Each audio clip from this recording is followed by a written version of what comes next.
Iran, America और खलीजी ममालिक के साथ साथ अब ऑस्ट्रेलिया की भी शामत आ गई। ईरान ने मशरक़ वस्ती में ऑस्ट्रेलियावी अड्डे को भी निशाना बना दिया। ये निशाना क्यों बनाया गया? आमिर रज़ा से बात करते हैं। आमिर भाई, ऑस्ट्रेलिया के अड्डे को निशाना बनाया गया, क्या वहाँ से भी कोई लॉजिस्टिक्स मिल रही थी? देखिए, पहली बात तो ये है कि ऑस्ट्रेलियन वज़ीर-ए-आज़म जो हैं एंथोनी, उन्होंने इस बात की तस्दीक कर दी है कि उनके फ़ौजी अड्डे को निशाना बनाया गया है। मैं ये पहले समझा, जब ये मैंने खबर देखी तो मैं ये समझा शायद ऑस्ट्रेलिया में निशाना बनाया गया है। नहीं जी, ये मुत्तहिदा अरब अमारात के अंदर इसका भी फ़ौजी अड्डा है, जिसका अच्छा। मुझे इल्म नहीं। देखिए, मैं कई चीज़ों से लाइलम हो सकता हूँ, नहीं, नहीं, लेकिन बिल्कुल मुझे ऐसे ही आमिर भाई। ऐसा नहीं था कि ऑस्ट्रेलिया को भी अड्डा फराहम कर रखा है मुत्तहिदा अरब अमारात ने, और फिर आप कहें कि जी ईरान इस्लामी दुनिया पर हमलावर है, तो ये गलत है। गलत बात है, बिल्कुल देखें, ऐसे ही। आप जब तमाम मगरबी क़ुव्वतों को मुत्तहिदा अरब अमारात में फ़ौजी अड्डे बना कर दे रहे हैं और उनके फ़ौजी मदद ले रहे हैं और उनसे उनको ये समझते हैं कि वो आपको बचा लेंगे, तो ईरान हर उस अड्डे पर हमला करेगा जो उसके मफादात के ख़िलाफ़ काम करेगा। ऑस्ट्रेलियन वज़ीर-ए-आज़म ने पिछले दिनों, मैंने आपके साथ बात भी की हाँ थी जी।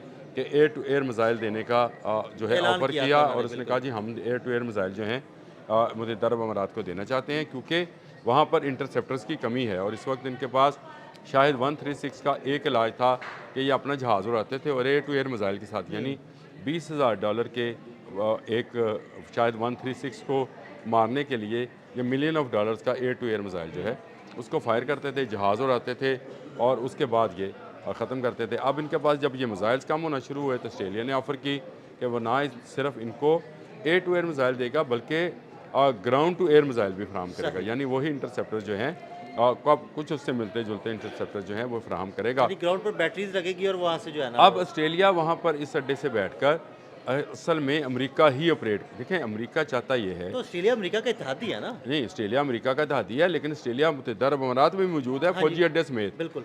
अब वो चाहता ये है अमेरिका के किसी न किसी तरीके से ऑस्ट्रेलिया को भी इसमें इन्वॉल्व करे। अब ऑस्ट्रेलिया को अब ये फेक फॉल्स ऑपरेशन है या ईरान ने वाकई में हमला किया है, इसका अभी जो है सामने आना है। लेकिन ऑस्ट्रेलियन वज़ीर-ए-आज़म का ये कहना है कि ईरान ने हम पर हमला किया है, हमारा फ़ौजी अड्डा जो है उस पर मिसाइल दागा है और हम जो हैं इसकी मज़म्मत करते हैं। यानी अभी तो वो ये कह रहे हैं मज़म्मत करते हैं, लेकिन अंदरूनी खाना बात यह है कि अमेरिका भी यही चाहता है क्योंकि और मुल्क उसकी मदद को आए। देखें, आपने हुर्मुज़ में इस वक्त वो फंसा पड़ा है, खलीजी ममालिक जो हैं वो डरे बैठे हैं, आमिर भाई, वो वो कोई बड़ा सामने नहीं बेबस आ लग रहा। रहा है, वो फँसा पड़ा है और बहुत बेबस लग रहा है।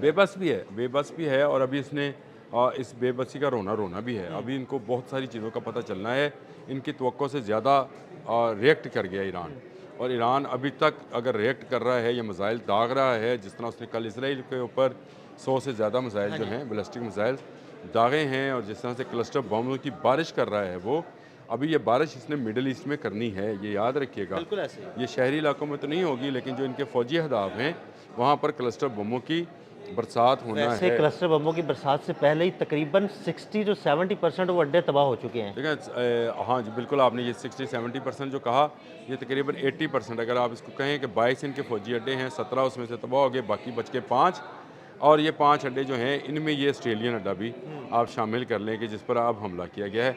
मेरा ख्याल है जिस तरह से इटली भागा है, फ्रांस भागा है, अब ऑस्ट्रेलिया के भागने की बारी है। मिडल ईस्ट से इन यहूद व हनूद को और जो नसारा हैं, इनको खाली कराने का मिशन मेरा ख्याल है वादा सादिक 4 है, इनसे खाली कराया जाए। देखें, ईरान ने जो अपनी शराइत आयद की हैं जंग बंदी की, उसमें ये चीज़ शामिल है कि ये तमाम लोग जो हैं अपने फ़ौजी अस्करी जो चीज़ें हैं वसाइल उठाकर यहाँ से अपने मुल्कों को वापस जाएँ, मिडल ईस्ट को खाली करें, और मिडल ईस्ट में अगर कारोबार करना चाहते हैं, तेल की बिज़नेस करना चाहते हैं, ज़रूर करें, लेकिन आप ये नहीं हो सकता कि वहाँ पर बैठ कर अस्करी ताकत का मुज़ाहिरा नहीं हो सकता। अस्करी ताकत का मुज़ाहरा करेंगे तो फिर ईरान उस पर रिएक्ट करेगा। ईरान बिल्कुल सही रिएक्ट कर रहा है। जो लोग कह रहे हैं कि ईरान मुस्लिम दुनिया पर हमलावर है, ईरान मुस्लिम दुनिया को साथ मिलाना चाहता है। अली लारजानी शहीद ने 16 मार्च को ये हाँ ख़त जी, लिखा बिल्कुल। कि तमाम मुसलमान इकट्ठे हो जाएँ, यहूद व नसारा से जान छुड़ाएँ, निकलें, हम देखें अपनी कंपनीज़ बना सकते हैं, अपनी प्रोडक्ट्स बना सकते हैं, अपनी चीज़ों को जो है इस्तेमाल करके अपने लोगों को खुशहाल बना सकते हैं।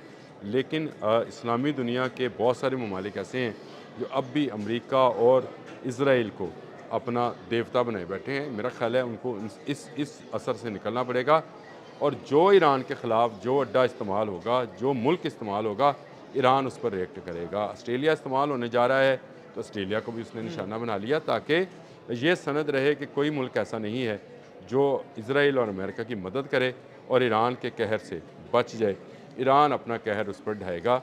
ईरान के पास बेपनाह वसाइल हैं मिसाइल बनाने के भी, और उसने अभी बहुत सारे अभी तो उसके मिसाइल मिसाइल शहर जो हैं उनमें हज़ारों मिसाइल पड़े हुए हैं। ये तो एक पूरी एक स्टोरी मैंने अभी देख रहा था एक बाहर के मीडिया के ऊपर।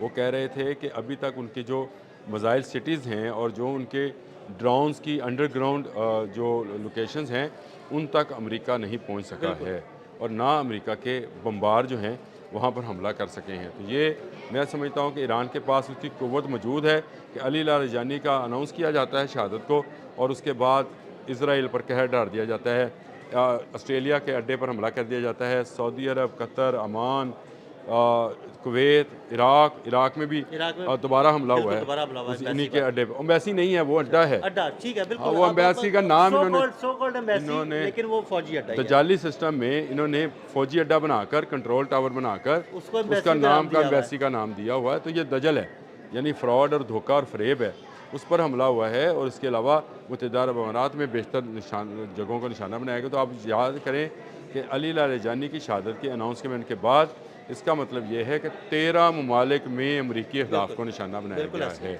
तो ईरान के पास इतनी बड़ी स्ट्रेंथ अगर मौजूद है मिसाइल्स की और ड्रोन्स की, और बहुत सारे ड्रोन्स तो अभी उसने इस्तेमाल भी नहीं किए हैं, अभी वो शायद 136 अभी सिर्फ शायद 136 ही चल रहा है।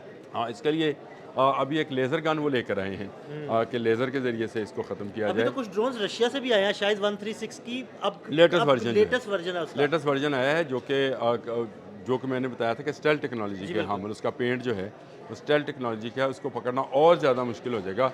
अभी ये लेज़र लेकर आए हैं, तो देखिएगा कि ईरान इसके बदले में क्या देता है इनको, क्योंकि ये समझ रहे थे कि शायद ड्रोन को जो है लेज़र के ज़रिए तबाह किया जाएगा। कल हिट भी हुआ और शायद ड्रोन जो है शायद 136 लेज़र के ज़रिए, लेकिन फिर भी वो गिरा और उसने धमाके की आवाज़ पैदा की। वो गिरने के साथ साथ ही धमाका करता चला गया। ये कामाकाजी ड्रोन है जिसका काम ही खुदकुशी है, उसके अंदर इंसान तो है नहीं। तो देखते हैं आने वाले दिनों में क्या सूरत हाल बनती है। लेकिन एक बात तय है कि ईरान चुन चुन कर अमेरिका के इत्तेहादियों को निशाना बना रहा है, और ये निशाना बनाता रहेगा। जंग अभी लंबी चलनी है, अल्लाह करे ये जंग आज बंद हो जाए, डोनाल्ड ट्रंप अपनी ज़िद छोड़कर खलीजी ममालिक से निकल जाए, बाहर चला जाए, आबने हरमुज़ खुल जाए, लोगों के लिए आसानियाँ पैदा हों। लेकिन अगर वो डटा रहा तो ईरान उससे ज़्यादा डट जाएगा, और ईरान उसका नुकसान करता रहेगा। और ईरान तेज़ी के साथ अपनी जो मिसाइल की उसकी क़ुव्वत है उसने उसमें बहुत ज़्यादा इजाफा कर रखा है। वो एक लंबी जंग की प्लानिंग करके आए हैं। ये एक आध शख्स को शहीद करने से अगर ये समझ रहे हैं कि ग़ुलाम रज़ा सुलेमानी शहीद हो गया, अली लारिजानी शहीद हो गया, अली ख़ामनेई शहीद हो गया, तो ये उनकी क़यादत ख़त्म हो गई। ना ये क़यादत ख़त्म हुई है, मुतबादिल क़यादत तैयार रहती है। पहले एक मुतबादिल क़यादत भी वो एक तैयार हो ना, मतलब एक के बाद एक तैयार हो, एक के बाद चेन बनी हुई है, एक के बाद 20 तैयार होते हैं, उनमें से सिलेक्शन करनी पड़ती है। अभी जो प्रोफेसर डॉक्टर जलाली को किया है उन्होंने, और तो इसका जलीली को किया है, तो जलीली के अलावा भी 3 ऑप्शन उनके पास मौजूद हैं। तो इसका मतलब यह है कि एक के बाद एक नहीं, एक के बाद 3 से 4 ऑप्शन उनके पास मौजूद हैं।